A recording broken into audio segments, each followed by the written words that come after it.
Essa, welcome back. Thank you, Peter. Thank you for having me. Good to see you again. And Same here, same here. Absolutely. You know, there's an annoying Gambia High School alumnus who is listening to this program. I always find pleasure in welcoming back, old Saints folk. And it's good to tell him that you are, an old Saints boy. Very proud to be. We beat them at everything. They just clap for us from the sidelines. Lamin Mane, I was trying to, hide your identity, but I'll expose you. Hello, Lamin. No, good to have you. Taf came here last Tuesday, and he proposed that we began a conversation by doing a SWOT analysis of the Gambia. And I think I'm going to, try it with you. If you were to do a SWOT analysis of the Gambia, what would you say are the strengths, the weaknesses, the opportunities and the threats? Alaji Barrow likes to call it this colonial space offers. I like Alaji Barrow. I like the way he Unfortunately, thinks. not every Gambian likes Alaji Barrow. No. We don't always get along. Yeah. When we do, it's a dynamite. But I love him. I like the way he interrogates issues. Not that I always agree with him, but I also like the way he presents them. He has a unique way, which is really nice. Absolutely. I enjoy reading his writings. Absolutely. So do I. So now to the SWOT analysis of Gambia. Yes. This is an interesting exercise. I have never given much thought to it. But just speaking off the cuff, and I would think one of our biggest strengths is our peace. Because you can't do much if you don't have peace. True. And I can also credit President Barrow for the democracy that we enjoy today. Both issues, the peace and the democracy. Because we do not have much rancor when it comes to these things. So the environment is there really for Gambia to take off. So those are the strengths, I would say. What are the opportunities? You're skipping the weekness, or I will come to the weaknesses. Okay. I'll come to the weaknesses. You don't necessarily have to follow the order. No. Let's talk about the opportunities. We have opportunities in a few areas. We can make a Gambia a hub for trade. For the simple fact that we are an English-speaking country, surrounded by countries that do not use English as their official language. True. And the language for international business and even modern day diplomacy is the English language. True. So which puts us in an advantage position. Another thing is the bureaucracy that you would find in countries that speak other languages other than English is often over-ballooned to the extent that there are maze of steps to achieve anything that sometimes can be quite discouraging, which you do not have in the English-speaking systems. That's why they say experience is the best teacher. Here we are, some of us who haven't experienced the bureaucracy in Lusophone or Francophone countries, believing that we are overly bureaucratic in the No. What would take 5 steps in Gambia could probably take 15 or 17 steps elsewhere. Oh, wow. If you go to Egypt, for instance, about 50, the last time I checked, about 50% of land in Cairo are not properly registered. Seriously? Yes, because of the bureaucratic steps it takes. So sometimes it takes a lifetime to go through all the steps to have it done. So, and people get discouraged, and that's why there's a lot of dead capital in Egypt. In here too, we have a lot of dead capital, because if you do not have the right paperwork, you cannot use the land as collateral for anything, because it's not properly titled. So that's a problem. But we do not have that much of a problem in Gambia. Our bureaucracy is not so big. In fact, our civil service is small compared to other places. Well, we just discovered over 2,000 ghost workers. Absentee workers. I will come to that one. I think that is one of Gambia's biggest problems.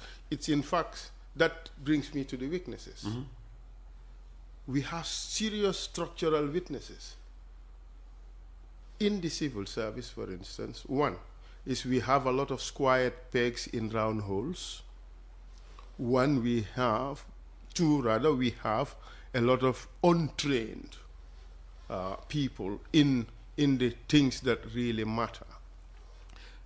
3, oversight is a big problem. 4 is the massive corruption that we have in the system. And that has presented a big challenge for Gambia. People come to Gambia, they want to invest into something, and people just make it impossible for that to happen because there is no kickbacks in it for them. And because there is no kickbacks in it for them, they're not interested. Corruption was high on the agenda of the recent elections in Romania. Yes. In Eastern Europe, mm-hmm. corruption has been a problem for a while. I remember in 2005, when I was the head of large projects at the International Development Law Organization, I participated in devising a program to combat corruption for Bulgaria. Mm-hmm. It ultimately became very successful. But during those days, Eastern Europe had a big problem with corruption, and accession into the EU, combating corruption, was one of the requirements. So all those countries had to really buckle their belts to fight corruption. That's how I was involved. Yeah. I'm just simply saying how the issue of corruption was used effectively by the opposition in that election.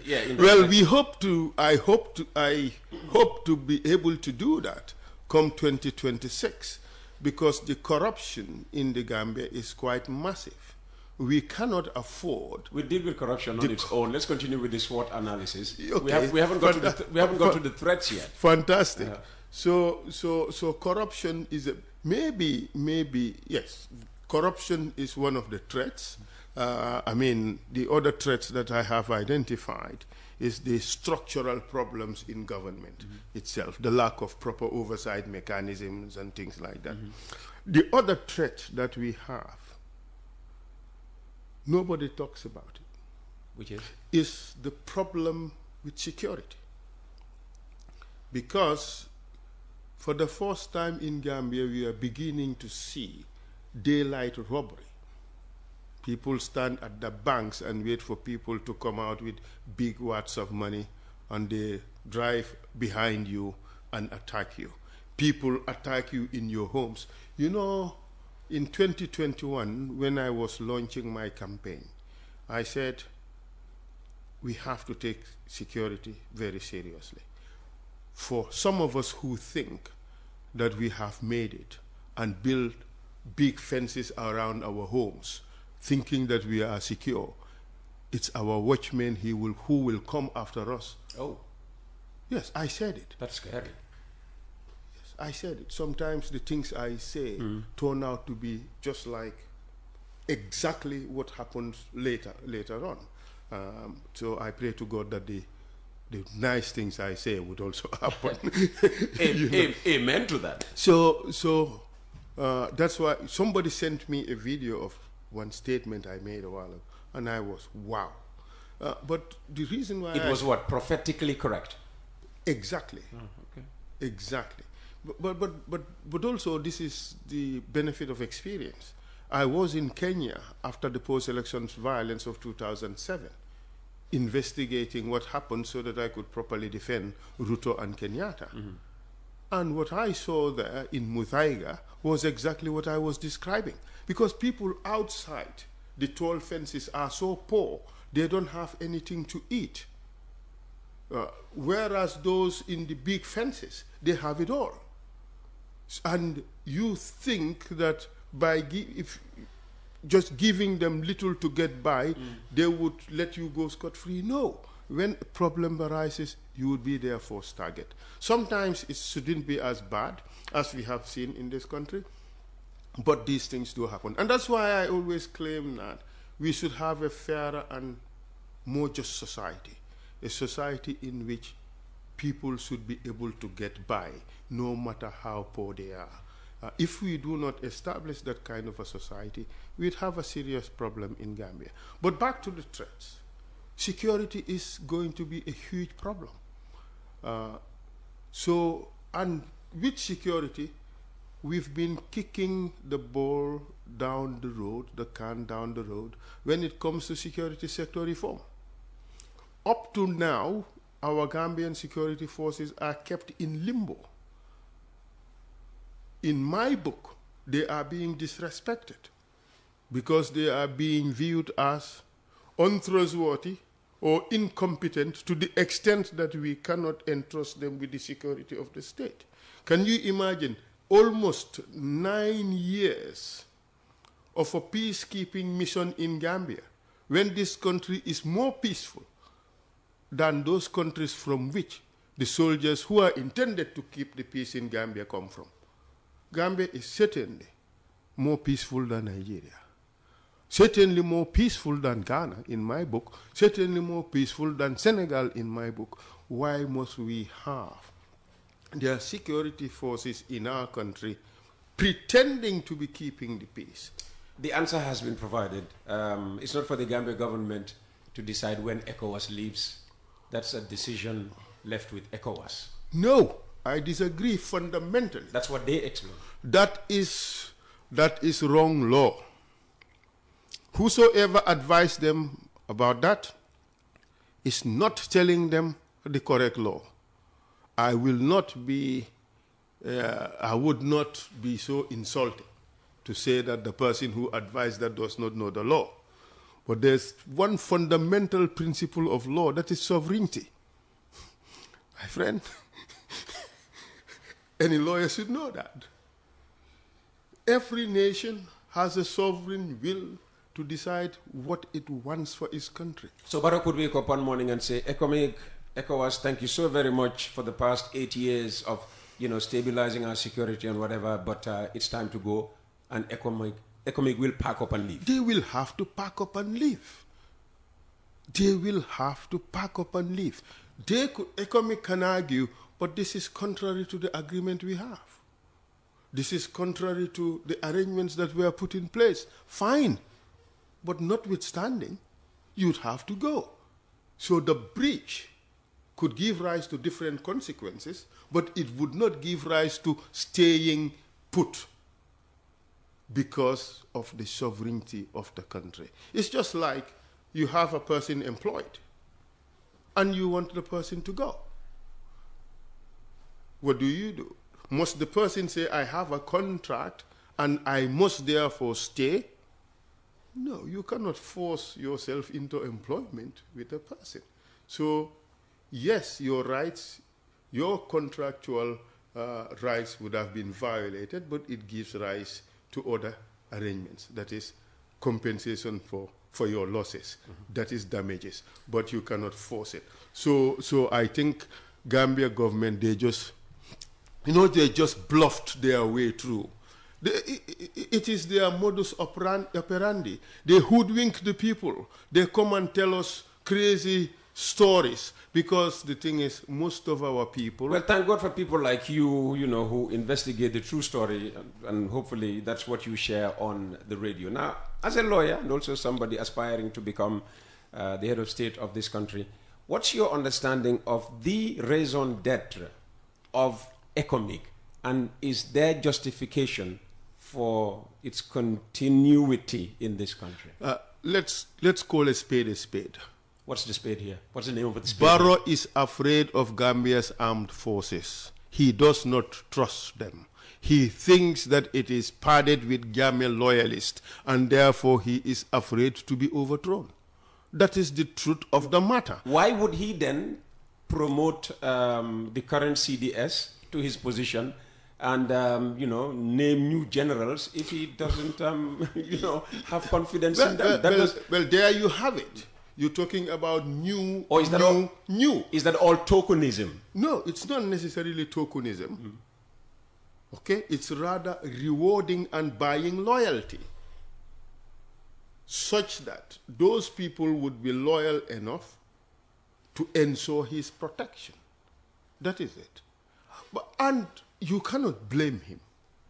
You cannot blame him because Gambia, how many coup attempts have we had under Jammeh? There were plenty. And the same people are still there. But you could justify that Jammeh, was inviting these coup attempts because he was overly repressive. Yes, that is true. But Barrow can equally justify that by suggesting that the army was almost built to protect Jammeh, even though there were miscreants within the army who thought it necessary to try to overthrow Jammeh. Well, the purge started almost immediately. The Usman Baji fellow, who was the CDS at the time, was quickly got rid of. But was Barrow comfortable enough with the level of the purge? Because to have purged all Jammeh loyalists... Well, why would he have brought in Masane Kinte then? Kinte was supposed to have come in and done that job for him. I don't think that they were satisfied. I don't think that he was comfortable. And that is why we have economic. Otherwise, what would be the reason? Who is our threat in Gambia here? So what do you understand ECOMIC are doing now, apart from engaging in public relations exercises, taking rice here and there during Ramadan and what have you? Their only purpose here is to prop up Barrow's government, to ensure Barrow's protection. That is the only thing. Senegal alone could have done that. Yes, but it wouldn't have been popular. That's the problem. So the easiest way to convince the Gambian people, remember, Gambia and Senegal, we have a love and not so love relationship. I would not say hate. I would say love-hate relationship, especially when it comes to football. Exactly. But also when it's other things, we are always suspicious of them. And because of that, it would not have been very palatable to have only Senegal. And that is why they made it an ECOWAS thing. And also, remember, for Jammeh to leave Gambia, ECOWAS had to be directly involved to some extent. So this is the reason. But the fact of the matter is, it is offensive to our sovereignty to have these foreign forces in Gambia. It is demoralizing for our armed forces. And it's in fact an insult to them, to put it not so mildly, because we need to call it by its proper name. Look, Gambian armed forces, we can be very professional. I have worked with them in several countries. In Sudan, when I was investigating the al-Bashir genocide, the Gambian armed forces were there, and they performed exceptionally well. Many of them won medals. Equally in East Timor. In East Timor, in fact, Gambian police and Gambian military occupied very senior and regional command positions. So this shows that some of these guys can be very, very professional. I wish the Barrow government had given them a chance. I was one of the few who started making this clarion call. Respect the Gambian soldiers, put them in their rightful places. At least now, when we see the president, the person behind him is a Gambian soldier. Previously was Senegalese. And no wonder, if you have these foreign forces in the outside the bedroom door of the president, I think that is too invasive. That is too much. And for some countries, this is a very serious problem. I recall having a conversation with me, Kofi Annan, former Secretary General, Babukar Bless Jany, former permanent representative of the time, and also foreign minister, yeah. And Tariq, and this guy, Tariq Aziz of Iraq. And we were, because Gambia was president of the Security Council, we were trying to negotiate. easing of the restrictions, really, by Iraq for the inspection regime. Tariq Aziz was saying, do you want us to allow these foreign forces up to inside our palaces, up to inside the bedrooms of our president? We will not do that. And for the Arabs, they were ready to die for it. Here we are, having foreign forces in the kitchen of the president, outside his bedroom door, who knows, maybe even inside his bedroom, and to the extent that they are even able to steal food. I was going to say letting them into the kitchen was a bad idea because they now start stealing food. So, Peter, I think this is ill-advised. I noticed lately, because you remember from 2021, no, from 2017 until recently, President Barrow has never visited the military camp. It's until recently that he started to build a relationship with the army. Why is that? He now knows that time is up because it's no longer tenable, it's no longer justifiable to continue to have economic in the Gambia, so he's now trying to make incremental amends. Yeah, but that makes sense, doesn't it? No, it doesn't. I am saying when you lose an option, you move to another option. Well, okay, and his actions should be seen as hypocritical, because when he knew that ECOMIC was going to be here for long, he did not care about them. He is only caring now about them because he knows that he no longer has a choice, and that is unfortunate for the president of a country. He should have really demonstrated that he is commander-in-chief of the armed forces. He should have built that relationship with our army. He should have been present with them, because that is his primary function, being commander-in-chief. He sacked that responsibility. How would you prove to the Gambia National Army, the Gambia Armed Forces, let me say in general, that you have full confidence in them if you became president in 2026? Look, by showing them that I am one of them. You will inherit a garde corps that is international. Would you sack them at once? No, I will not inherit a garde corps that is foreign. I will not. From day one, I'll have Gambian forces around me. Look, if Gambians would deem me worthy to elect me as their president, I will trust them enough with myself. I will not run away and cower and hide behind foreign forces. I will not do that. If Gambians think that I do not deserve to be in there, let them not put me there. And Gambians include members of the Gambian forces who are very loyal to their country. I do not think there is any one of us who could claim higher loyalty to this country than members of the armed forces, because they are the ones who decided to wear the uniform and carry the gun for one sole purpose, that is to protect our country, for which they are ready to die. How many of us can claim that? So I trust them, I love them, and I'd be happy to be their commander-in-chief. I'll be happy to work hand in hand with them to ensure the security of this country. To be their commander-in-chief, you need, the wider confidence of, the voting population. I'm sure by the next count, we would hit 1 million. The last time we were, 900 and whatever thousand. And one criticism you hear leveled against Essa Mbaye is he only comes in close to election time and then, goes out again. He's busy with his contracts overseas. When will Essa Mbaye move in to stay with Gambians throughout, all right, to feel the pain that the rising cost of living is inflicting on every Gambian? Every Gambian is, not every Gambian, except for the few privileged, are complaining about this rising cost of living. You are right. This is very loaded question, but I'll try to answer it. I think it's an unfair criticism, but it's born out of misinformation.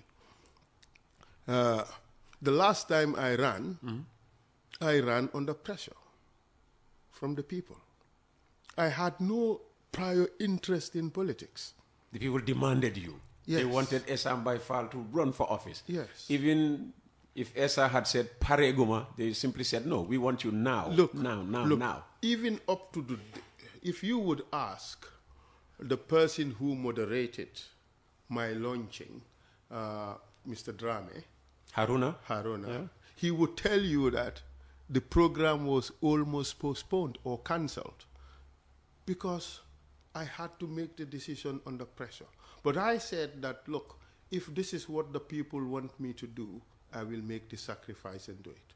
At that time, the Gambian people thought that it was too early to jump into politics. In fact, the main criticism was that I did not finish the TRRC, which the government ran with and used as part of their campaign. But that was a lie. Well, they employed you. They are in a position to tell whether your contract expired or not before. No, that was a lie. It was a political lie. I understand that they had to use that, but it was a lie, and they knew that it was a lie. And they have used lots of, well, okay, let me use the language, not so colorful language. Let me say that was untrue, because Gambians don't like the word lie. Oh, I don't have. I have done that. It's not Wolof. Exactly. It's English. It's okay to say lie in English. Exactly. Yeah. So, but they knew that I had written the TRRC reports and completed them. And the TRRC had signed off on all the reports and all the recommendations. What else am I doing there? So some people wanted the TRRC to continue because they were making money. Imagine if a person was earning $3,000 and now earning $100,000. Do you think they would want that gravy train to end? No. So a lot of people wanted to drag this on. In fact, government knew that I was under pressure to run, and they wanted to block me from running. It's government who came and forcefully extended. Forcefully extended? The TRRC, yes, because we were ready to go. Oh. And they said, no, we are going to extend this, because the AG said he will not receive the reports. Because what happened was the TRRC reports came in two sets. One is the compendium, comprising of all the findings and recommendations of each theme, and then you have the thematic reports. The compendium was ready and completely edited, but the thematic reports needed some fine-tuning. Yeah. So the TRRC proposed to provide, to hand in the compendium, which is the findings and recommendations, and the thematic reports would be left with an editor to finalize and give to them. They refused because government wanted to extend the TRRC, because by doing that, they think they are going to block Essa from running. That's the story. You know, I avoided. I was going to say, did you make a mistake by not clarifying then at that point in time? The thing is, it's the way I am brought up. I do not like causing unnecessary trouble, unnecessary rigmarole, unnecessary, that's not my style. So I just thought... Well, it's hurting you now, yes. or it has hurt you. Yes. Remember, President Barrow went to Basse and said Essa is earning $500,000. Were you not earning $500,000? That, again, was not true. And the president ought to have known that was not true. Because, okay, the lead counsel for commissions at that time, the ongoing rate was $500,000. I understand Ami Bensouda was being paid $500,000. My apologies, senior counsel, for saying this, but that is the truth.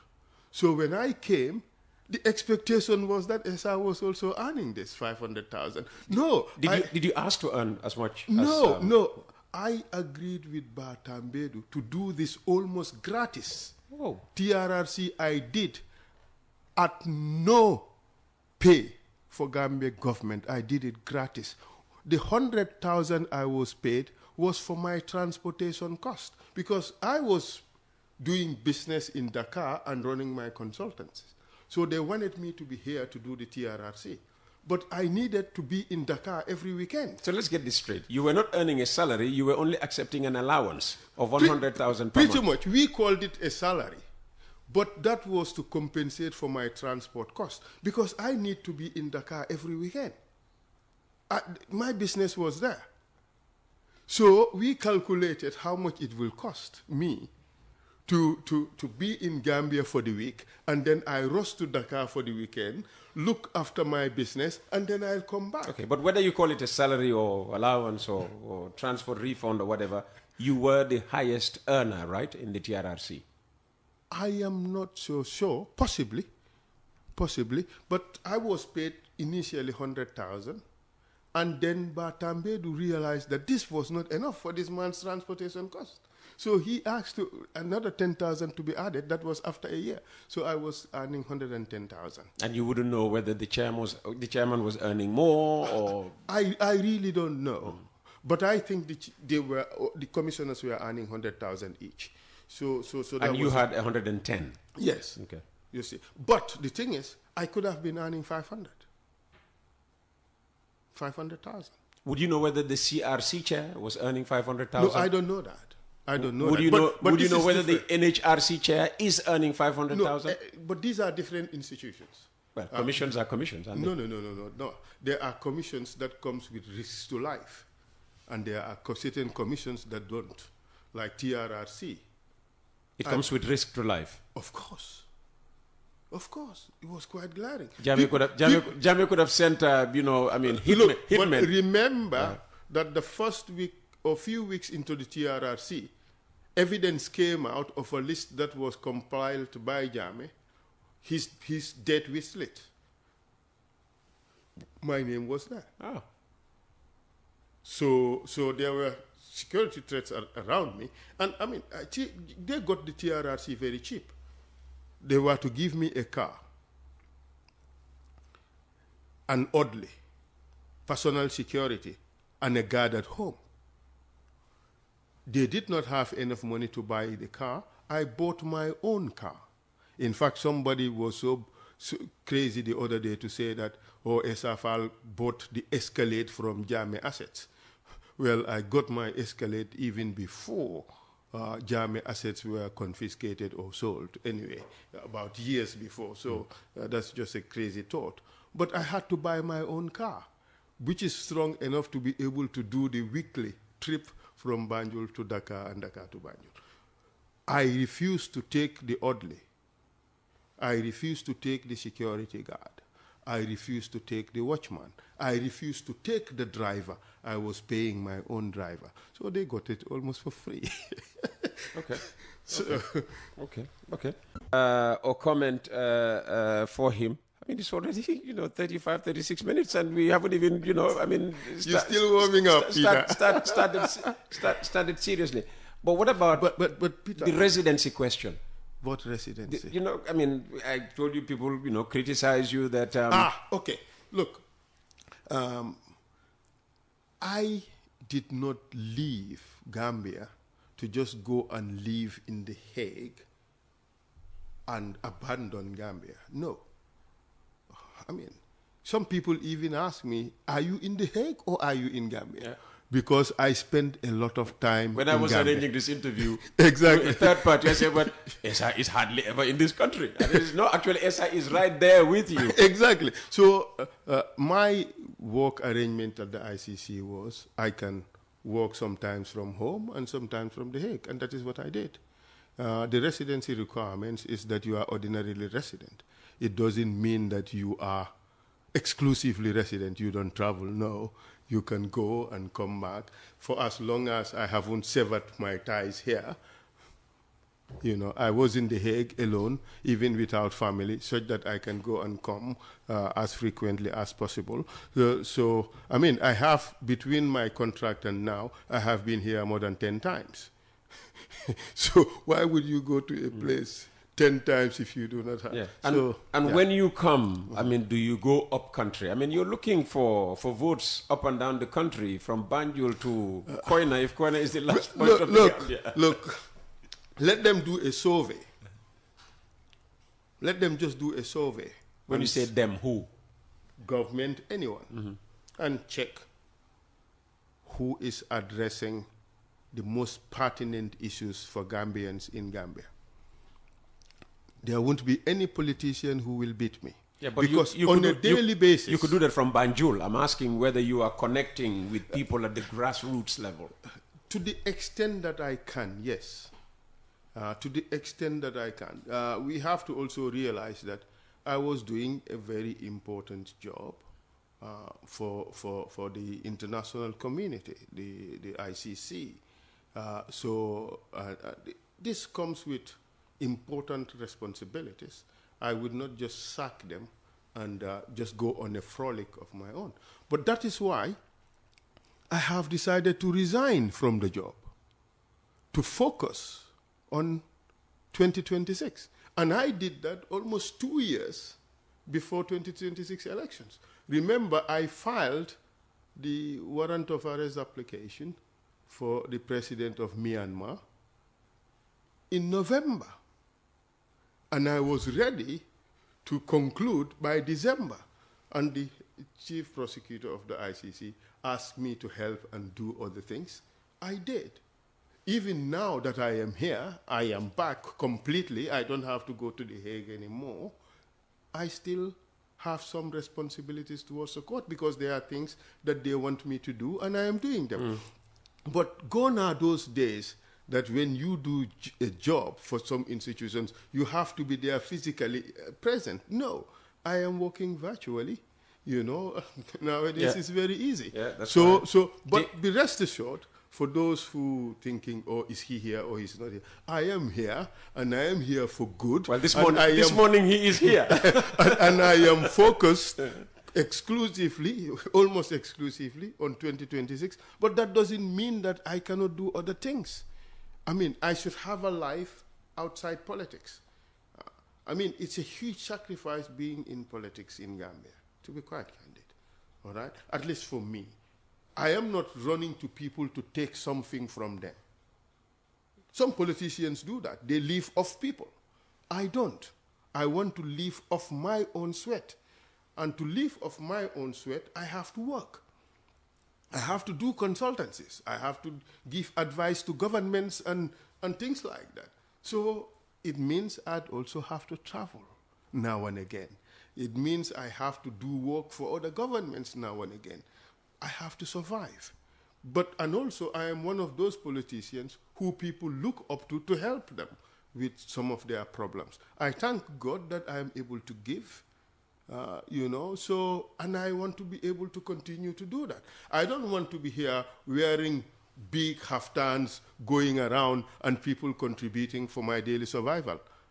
I don't want that. So I have to work. And I do hope that people would understand that this person wants to earn his own living. The thing about this country is, you know what they say, whether you're part of the Geo or not, somebody will wrestle and fall, on you. Yeah. So but I try not to wrestle back. Yeah, well.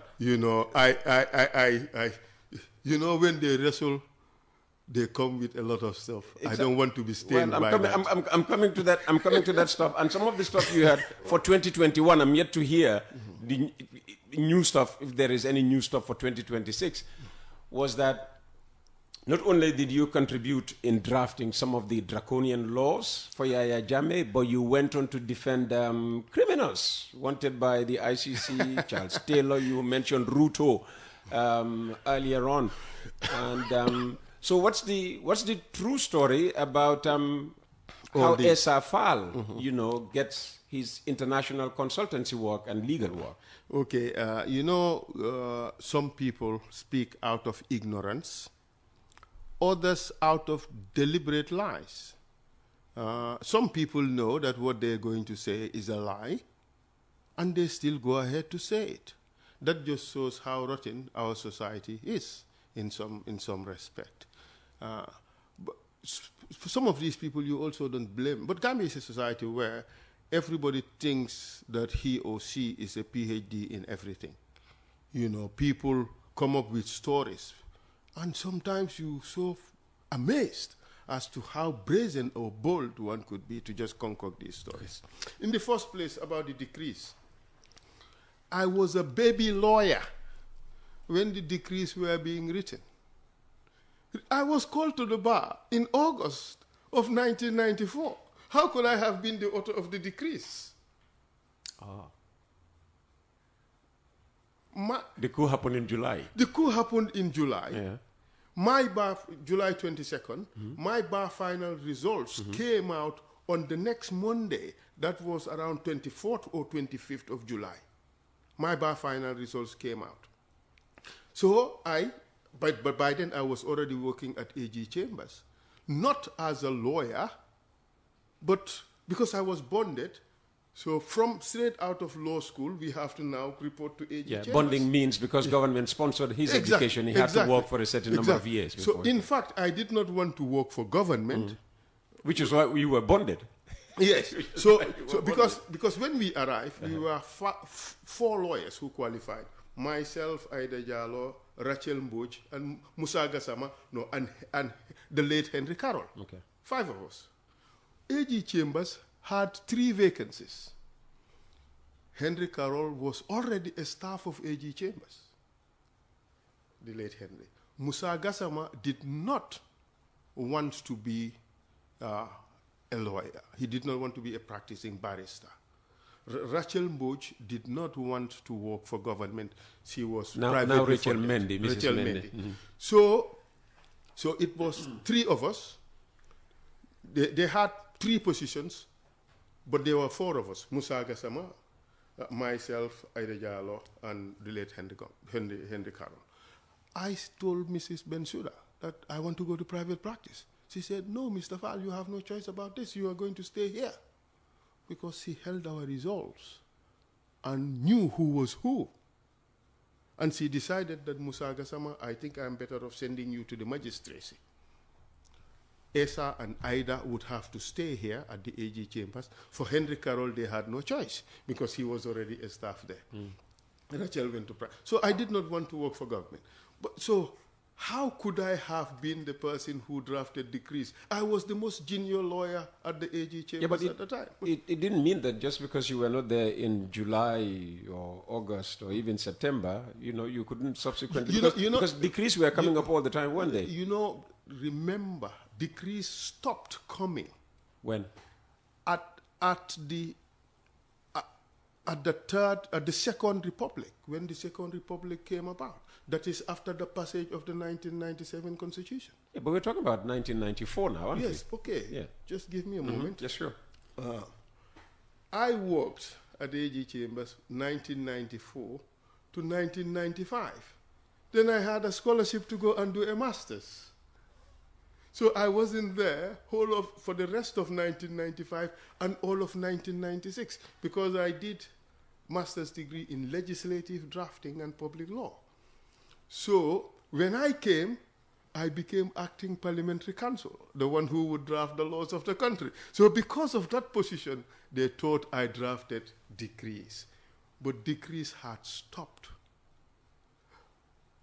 with the ushering of the 1997 Constitution. Again, that was almost 3 years after. Exactly. But I wasn't there. I was in the AG Chambers. I was only there for 1 year before I went for masters.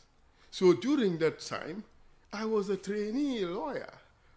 Who would trust me to write decrees at that time? Well, don't forget that David Colley was, grade 9? No, but that would not happen at the Ministry of Justice. Remember, the Ministry of Justice... With Jammeh, anything can and anything did happen. The thing is, Jammeh refused to let me go and do my master's. I had somebody lying, saying that I was hustling to go into the army. I tried to negotiate to be given captain and things like that. That is far from the truth. And was it lucrative to be a lawyer in the army then? Yes, it was. I was his Sabali. He would not let me lie. She was Attorney General at the time. Jammeh hustled her to move me to the army and to move Alaji Marong to the police. Alaji Marong is now PhD. He's secretary to the African Union, something. Brilliant lawyer. And Jammeh insisted that Essa Fall must go to the army. He's invited me to his office and negotiated. Edward Singate helped negotiate. I refused. Okay. They offered me everything up to the rank of major. I refused. Those were the highest ranks at the time. So for some people to come out and say Essa Fall wanted to go to the army, it's bullocks. Or Essa Fall contributed to the decrees, you're saying? It's nonsense. Okay. It's utter nonsense. Okay. You know, there are two individuals here. I would not glorify their nonsense by calling out their names, but no matter what I do, they will insult me, they will criticize me. Because at the TRRC, I refuse to give them a platform to continue their lies. My job at the TRRC was to help find the truth about what has happened in Gambia. I will not give a platform to habitual liars to come and lie to the nation. Okay. So now they're hearing me. Next day, tomorrow, boom, they would go the internet and insult me again. It's a democracy. It's unfortunate. But look, I am used to their lies. What about, according to your critics, your choice of criminals to defend? Because that brings in, money. Nobody wants to defend them, so SFL goes in there and charges them an arm and a leg. Okay, let me tell you something. The cases I did are cases that all lawyers in the world run after. Those at the top. You cannot run after those cases if you know that you stand no chance. These are cases that attract the best lawyers in the world. These are cases that also pay top money. So for you to be chosen out of thousands of lawyers in the world, it speaks volumes about your capacity and your capability. So we have to have that straight. For anyone to choose a Gambian lawyer to come and defend them, I think that is a big kudos to our country for producing lawyers of that capability. I think that is what needs to be celebrated. Okay, people must realize that as a lawyer, we have what is called the Carbrine principle, that we have a duty to represent persons accused of crimes. We have a responsibility to defend people or to assist people legally who have legal matters. That is our job as lawyers. That is what we do. Let me tell you, I have never defended a criminal who shed Gambian blood. I have never done that. I have never even defended a case in Gambia. But people are here in politics like me who've defended criminals in Gambia. But this is what we do. This is what lawyers do. Look at 1981. You wouldn't criticize those people? No.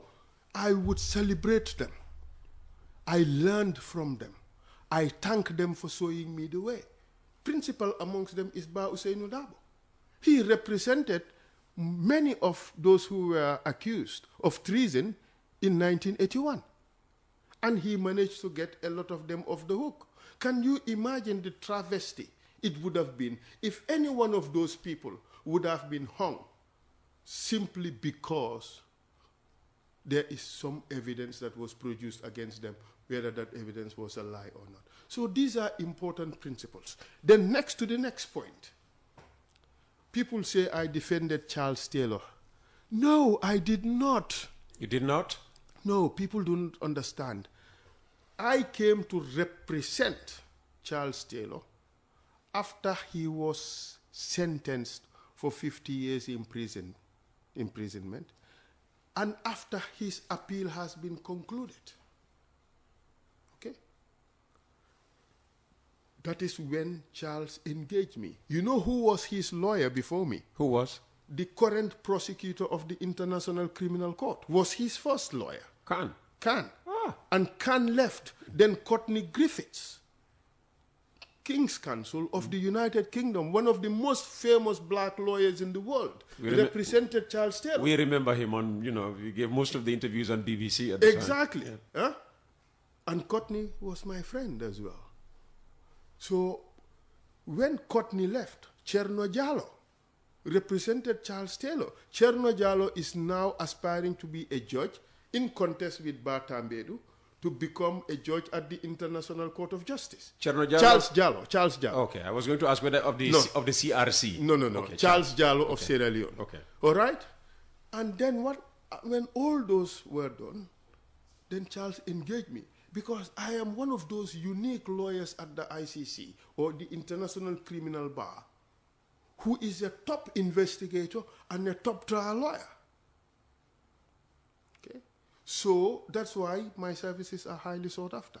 So Charles, his complaint was, okay, first, people don't understand that Charles Taylor was not investigated or prosecuted for crimes committed in Liberia. Charles was investigated and prosecuted for crimes committed by the RUF in Sierra Leone. Revolutionary United Front. Okay? And the reason is because Charles had allegedly provided weapons and financing to the RUF to go and fight in Sierra Leone. Isn't that what America does on a daily basis? Isn't that what all these Western powers do? Wasn't that which brought Charles Taylor to become head of state of Liberia? He escaped prison in the US. How did he get to Liberia? How did he get the arms to come and overthrow Samuel Doe in Liberia? But this is something that states do on a daily basis. Wasn't Jammeh doing that for Casamance? He was doing that. So countries or heads of states often provide weapons or financing to rebel groups in other countries. Do you know if Barrow is doing that? I don't know. Okay. I hope he isn't. So that should not be a basis to prosecute any head of state and sentence them to 50 years in prison. But Charles's case was unique. Charles had a falling out with the US. My guess is he therefore deserved to be punished. And therefore, they did this to punish him. I happen to be, because this area of practice is very small, all the players, we all know each other. I know all those who prosecuted Charles. In fact, if I would have access to my bag, I could show you the invitation to Charles Taylor's final day in court when he was being judged and sentenced. I was invited because some of those who prosecuted Charles are people that I have trained or people I have worked with. So we all know each other. We are all friends. We militate around the same circles.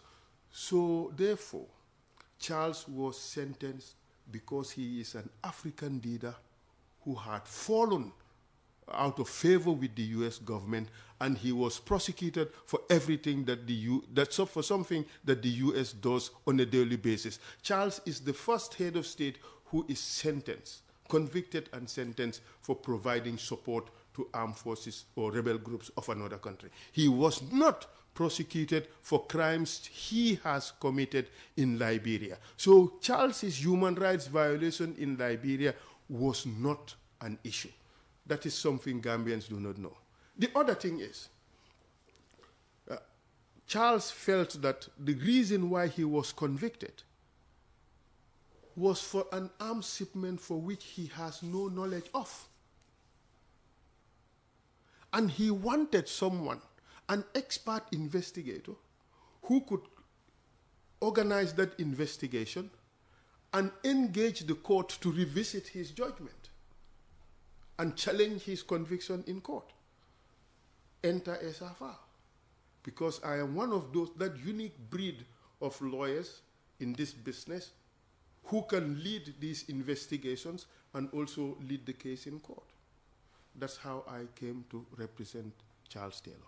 How do you think your critics will react to, you talking up yourself like that? I am one of those unique breed of... But that is the truth.